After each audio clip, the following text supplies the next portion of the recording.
Kondisi garis pantai di pesisir Kabupaten Mempawah yang panjangnya 89 km secara penelitian dari BNPB pada tahun 2011 merupakan wilayah abrasi. Jadi sepanjang selama kurun waktu di bawah 2010, abrasi di Kabupaten Mempawah itu sangat luas. Namun setelah dilakukan penanaman secara masif oleh masyarakat, berbagai komunitas, baik itu pemerintah maupun swasta, alhamdulillah luasan Kabupaten Mempawah, luasan mangrove-nya maksudnya, semakin bertambah. Menurut cerita masyarakat yang berada di pesisir, yang tinggal di pesisir, bahwa abrasi di Kabupaten Mempawah ini sudah memakan daratan hampir 1,5 kilo luasannya. Nah, contoh konkret yang dapat kita saksikan pada saat ini adalah di depan ini ada namanya Pulau Penibung. Nah, dulunya adalah merupakan satu daratan. Nah, semenjak tahun 70-an mulai terabrasi dan sekarang jaraknya itu lebih kurang 800 meter dari pesisir yang sekarang tempat kita berada.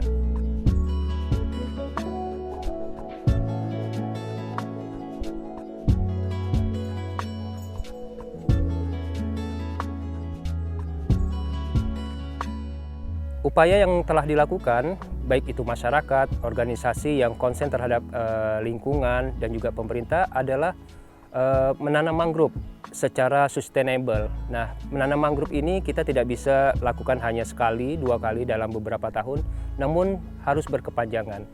Nah, membawa mangrove conservation telah melakukan kegiatan konservasi ini selama hampir 10 tahun. Di 2021 ini kita sudah genap 10 tahun dan kami masih melakukan penanaman mangrove dengan harapan luasan penanaman mangrove semakin berdampak positif bagi keberadaan ekosistem mangrove di Kabupaten Mempawah. Selain itu juga, alhamdulillah, pemerintah pusat melalui Badan Restorasi Gambut dan Mangrove saat ini juga melakukan inisiasi atau penanaman mangrove besar-besaran. Namun diharapkan penanaman mangrove ini tidak hanya mengutamakan kuantitas, namun kualitas dan berkesinambungan, sustainable walkingnya yang harus kita kedepankan seperti itu. Alhamdulillah, kalau saya lihat saat ini upaya yang dilakukan pemerintah sudah cukup efektif. Namun perlu dilakukan pendampingan terhadap masyarakat karena masyarakat inilah yang akan nantinya menjaga keberlangsungan hutan mangrove.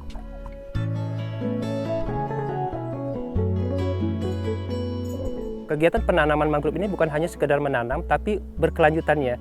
Nah, baik itu merawat, menjaga, ataupun kembali bersama-sama melindungi kawasan pesisir ini.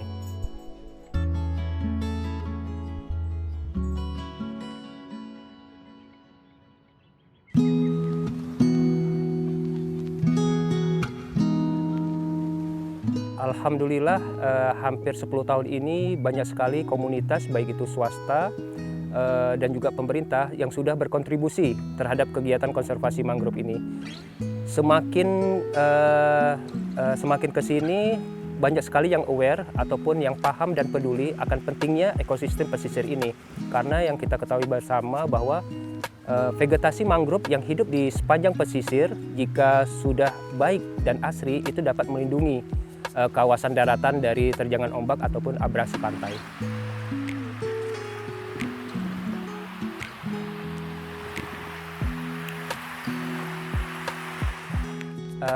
Sebenarnya hutan mangrove ini bisa berkorelasi terhadap kegiatan pariwisata, tentunya ekowisata mangrove. Nah, kita backflash di 2011, saya bersama teman-teman waktu itu melihat bahwa kondisi pesisir Kabupaten Mempawah ini mengalami abrasi yang sangat parah. Nah, belum ada sebuah komunitas atau wadah yang kerjanya sustainable melakukan kegiatan penanaman dan edukasi terhadap masyarakat. Waalaikumsalam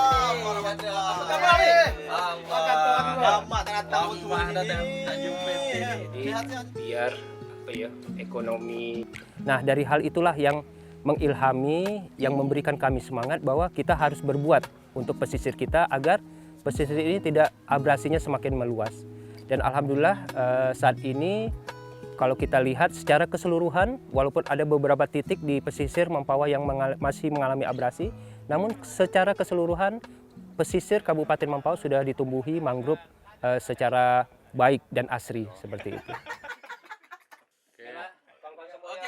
Setelah kita melakukan kegiatan konservasi di beberapa titik, mulai dari 2011, nah setelah melihat hutan mangrove itu semakin lebat dan asri, nah kita ke depannya membangun sebuah kawasan konservasi mangrove itu menjadi kawasan ekowisata. Jadi untuk jenis mangrove yang kami tanam saat ini, yang untuk kegiatan konservasi itu hanya satu jenis mangrove, yaitu Rhizopora stylosa. Nah, namun untuk di lokasi Mempawah Mangrove Park ini kita menanam sekitar 12 jenis mangrove yang ada. Nah, 12 jenis mangrove ini kita tanam untuk memperkaya wilayah konservasi ini agar nantinya ke depannya bisa dijadikan kawasan edukasi mangrove. Nah, tapi kalau untuk kegiatan konservasinya secara umum kami membibitkan satu jenis yaitu Rhizopora stylosa dengan harapan nanti si jangkarnya, akar jangkarnya ini dapat mengikat substrat lumpur. Dan seperti yang ada di lokasi ini kita sudah mendapatkan selama kurun waktu 8 tahun kegiatan konservasi ada bentangan 150 meter daratan yang terbentuk kembali dengan penanaman Rhizopora stylosa.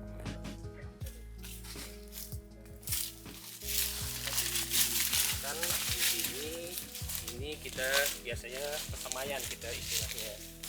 Nah, ini kawan-kawan sedang melakukan pembibitan, penyemaian, dan inilah yang disemai.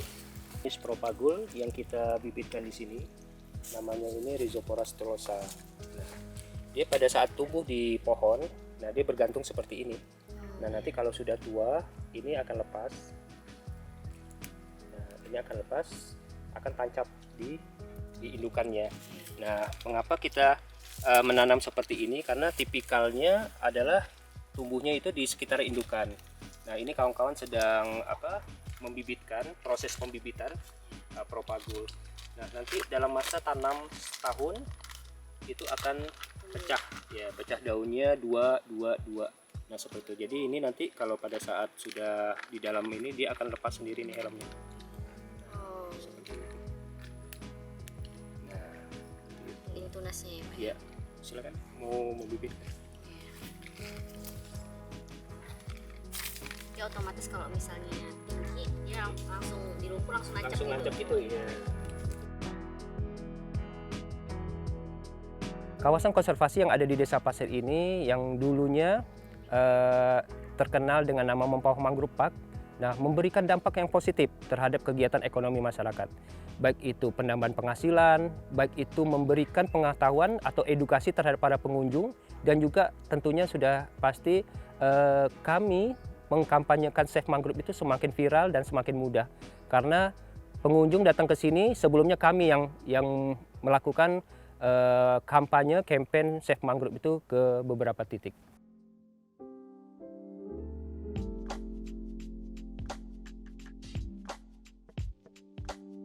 Mempawah Mangrove Park ini historinya karena memang lokasi yang kita berada saat ini, Desa Pasir ini letaknya sangat dekat dengan kota Mempawah sebagai ibu kota kabupaten, dan kami mencoba bermusyawarah bahwa memakai nama Mempawah Mangrove Park itu agar lebih dikenal, lebih mudah dikenal oleh masyarakat luas seperti itu. Dari kurun waktu dari tahun 2011 hingga saat ini, kami sudah menanam pohon hampir 490.000 pohon mangrove. Kalau kita kalkulasikan 1 hektar itu 10.000, berarti kami sudah menanam sekitar 49 hektar mangrove. Dan alhamdulillah juga hasil dari penanaman mangrove ini melihatkan berdampak positif bagi beberapa kawasan, beberapa titik wilayah kerja konservasi kami. Kami memperoleh bibit, memperbanyak bibit itu sebelumnya kami sampai mencari di beberapa lokasi di kabupaten bertetangga dengan Kabupaten Mempawah.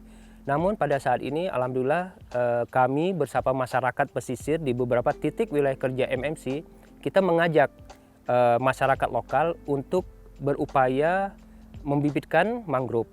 Nah, selain ikut memberdayakan masyarakat, penjualan bibit mangrove itu juga dapat menambah penghasilan secara ekonomi bagi mereka. Jadi mereka tidak hanya menanam atau menyemai bibit mangrove, tapi juga ikut terlibat di dalam kegiatan konservasi ke depannya, seperti itu.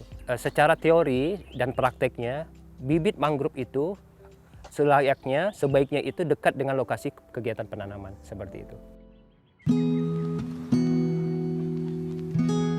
Saat ini, wilayah yang masih terpapar abrasi di Kabupaten Mempawah itu di bagian selatan. Di bagian selatan Kabupaten Mempawah. Titik-titiknya adalah dari mulai Tanjung Burung, Kelurahan Tanjung itu sampai ke Sungai Pinyu. Namun sepanjang garis pantai yang kurang lebih sekitar 15 km itu, ada beberapa spot atau beberapa titik yang sudah mulai kembali kita tanami. Nah, kedepannya kami tetap melakukan kegiatan penanaman mangrove di beberapa titik di wilayah selatan Kabupaten Mempawah tersebut dengan harapan mangrove yang ditanam dapat melindungi pesisir agar tidak terjadi abrasi secara meluas.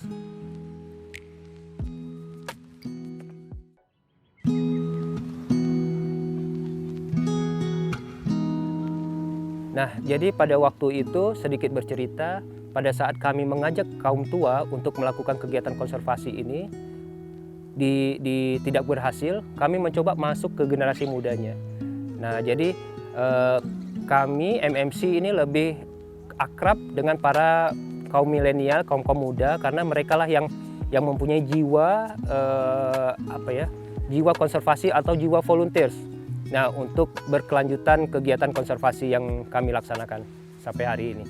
Setelah melihat kegiatan konservasi ini berjalan dengan baik, hutan mangrove tumbuh dengan bagus. Nah, luasannya semakin bertambah.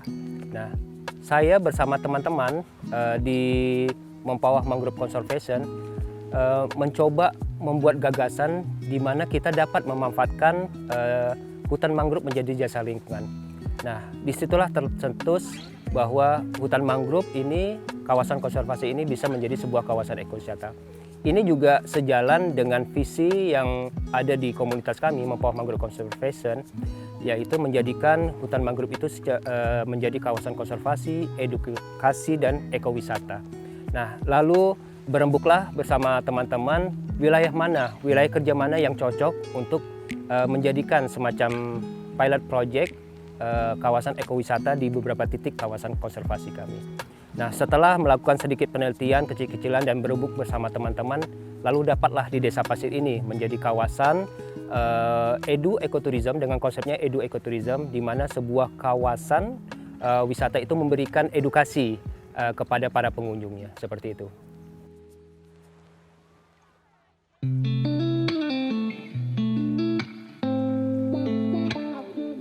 Mungkin secara konsep ekowisata semuanya sama, namun yang membedakan adalah di sini pengunjung dapat langsung belajar tentang jenis mangrove yang ada.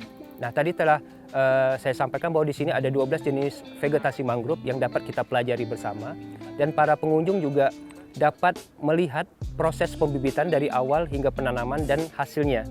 Nah, seperti itu. Nah, jadi yang membedakan adalah di sini kita berkonsep edukasi, namun di tempat yang lain hanya konsepnya ekowisata. Nah, seperti itu. Nah, ini salah satu vegetasi yang saya bilang tadi. Ini Bruguera cylindrica atau disebut mata buaya bahasa lokalnya. Kenapa dibilang mata buaya? Nah, ini bunganya ini seperti mata buaya. Dia ada lagi Bruguera gymnorrhiza yang agak panjang. Nah, seperti itu. Ini salah satu dari 12 vegetasi yang saya ceritakan tadi yang ada di Mempawah Mangrove Park ini. Dan ini hidupnya di zona kedua. Dan ini adalah api-api putih, namanya Marina, Avicennia marina. Nah, ini bunganya. Nah, nanti buahnya bulat, kecil-kecil. Nah, Avicennia marina atau api-api putih. Nah, seperti itu buahnya. Oh, iya. Yang menjadi landasan atau yang mendasari saya bersama teman-teman aktif di dalam kegiatan konservasi mangrove ini adalah yang pertama, melihat pesisir Kabupaten Mempawah yang rusak parah, porak-poranda akibat abrasi pantai. Nah, yang kedua, kami melihat belum adanya sebuah organisasi atau wadah yang bekerja secara sustainable dalam pelestarian ekosistem pesisir, yaitu mangrove. Dan yang ketiga, juga belum adanya organisasi yang mengedukasi masyarakat akan pentingnya keberadaan hutan mangrove.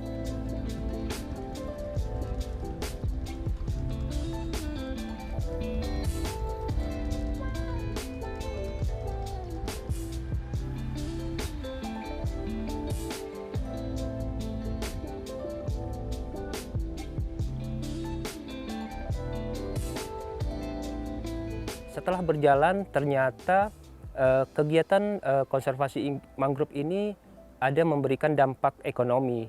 Nah, tentunya ini tidak bisa kami menikmatinya sendiri. Kita mengajak masyarakat agar terlibat langsung dan akan merasakan dampak secara ekonomi kepada masyarakat. Dari mana manfaatnya adalah dari pembibitan itu tadi. Nah, mereka yang langsung membibitkan mangrove, kita mendapatkan dana bantuan, kita akan kompensasikan kepada masyarakat sekitar yang pembibitannya itu.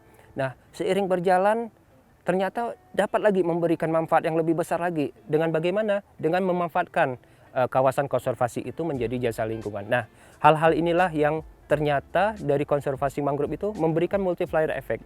Belum lagi dari buah-buah beberapa jenis mangrove itu dapat diolah menjadi makanan, olahan yang juga mendapat lagi kembali memberikan dampak secara ekonomi kepada masyarakat pesisir yang terlibat di dalam ekoturism tersebut.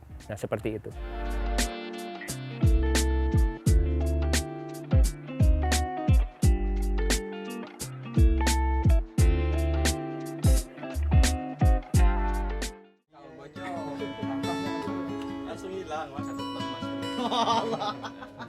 Suka dukanya tentunya pemahaman masyarakat. Kita mengajak masyarakat atau mengedukasi masyarakat itu perlu cara dan komunikasi yang tepat. Mangrove hubungannya dengan pendidikan tentunya di dalam vegetasi mangrove yang hampir 69 jenis itu. Nah, beberapa jenis, beberapa vegetasi mangrove itu dapat dimanfaatkan secara ekonomi dan tentunya itu juga memberikan secara edukasi. Nah, itu pertama, pemanfaatan. Kedua, fungsi mangrove. Tidak semua orang yang bisa paham. Oke, saat ini media sosial, keterbukaan internet itu dapat di-googling, namun secara prakteknya masyarakat perlu langsung.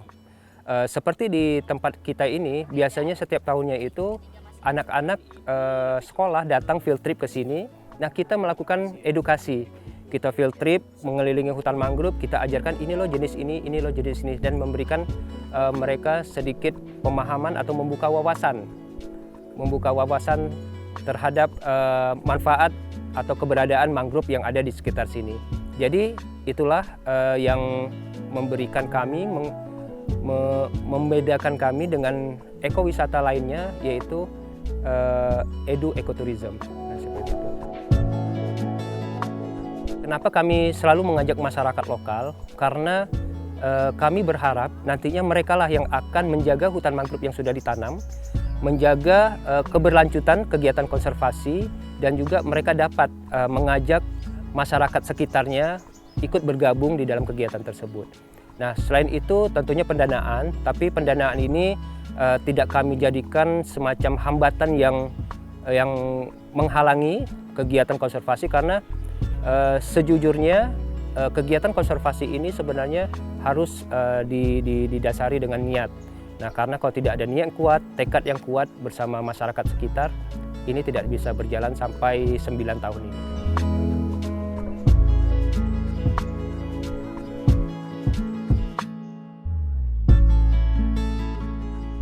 Sebenarnya sama seperti dengan organisasi lainnya, Mempawah Mangrove Conservation ini sebuah komunitas yang kecil yang juga atmosfernya turun naik.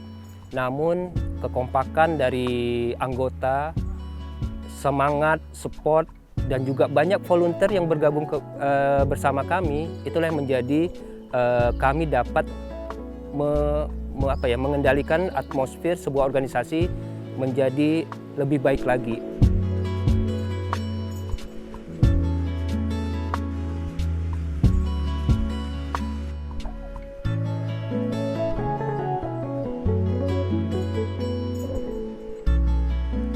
Di pertengahan tahun, saya sempat stagnan karena apakah saya harus berkecimpung sekian lama di dalam kegiatan konservasi mangrove. Dan ternyata makin hari makin banyak yang peduli terhadap mangrove, dan itu memberikan semangat atau spirit baru terhadap kami di MMC agar kegiatan konservasi ini harus sustainable, harus berkelanjutan, karena wilayah pesisir yang abrasi ini tidak bisa dilepaskan begitu saja, harus ada yang ikut kontribusi, ikut mengendalikan kegiatan konservasi di dalamnya. Nah, hal inilah yang menjadi semangat kami untuk membuat MMC ini semakin baik, semakin besar, dan alhamdulillah saat ini tampak kerja nyata dari kami dan bersama seluruh volunteer yang ada di Kalbar ini.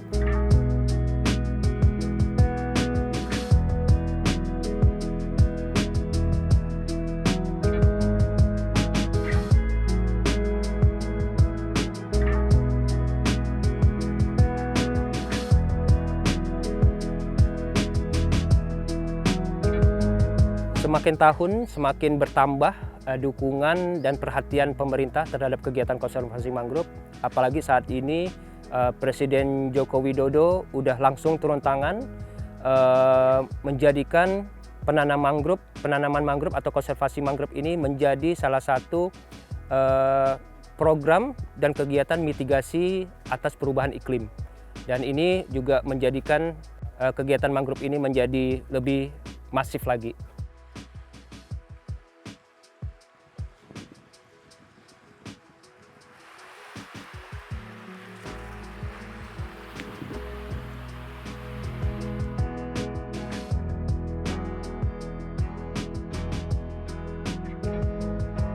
Mangrove ini juga sebagai rumah keanekaragaman hayati, baik itu flora dan fauna, di mana kita sangat tahu bahwa hutan mangrove yang baik itu kehatinya baik akan memberikan dampak ekonomi juga kepada masyarakat pesisir.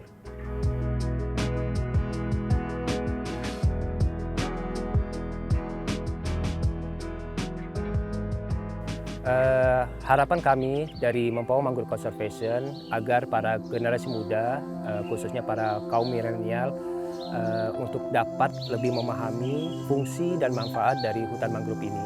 Dan mudah-mudahan kegiatan kami ini dapat diestafetkan kepada para generasi muda agar kegiatan ini terus berkesinambungan dan berkelanjutan.